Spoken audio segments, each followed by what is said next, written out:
1994 Toyota Land Cruiser.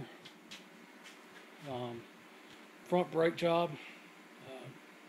Took about an hour maybe. It'd probably take a lot less. I had a little issue with the jack.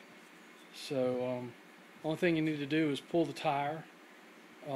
There's a clip on the inside part nearest the car of the caliper. It just pulls on the top and bottom. You just pull it right outside, right out of those little bolts.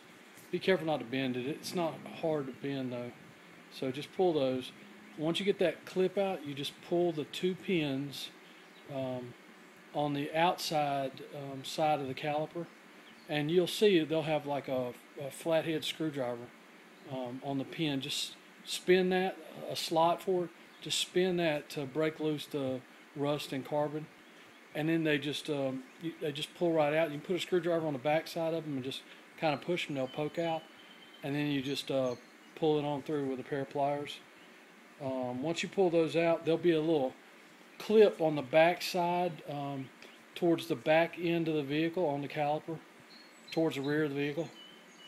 That just pulls loose at the top and loose at the bottom. You can see it just sort of sits in there, you know, and goes in. I'll point that out later.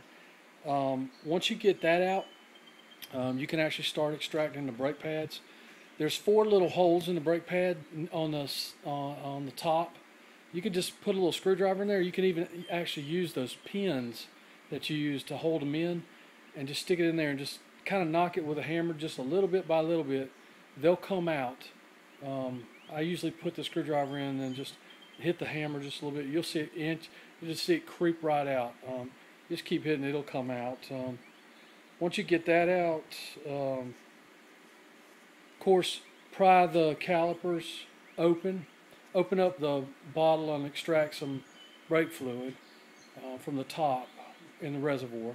Once you get that done, then push the calipers in as far as you can get them. Just do it slowly. They'll go in. They feel like they won't, but they'll just kind of go in slowly. You're pushing that liquid up. So once you do that, then pull off the anti-shim. It should just be like a little piece of metal on the back of the brake pad. Some of them may have it, some may not, depending on who's done your brake jobs. But it's just a little piece of metal. Put brake lube all over that thing and put it on the outside away from the caliper, between the brake pad and the caliper. I'm sorry, not between the brake pad and the caliper. So it's caliper, brake pad, shim, drum, the disc, the brake pad, the shim, and then the caliper. Okay, once you do that, get that all pushed in, just do the reverse of what we did before.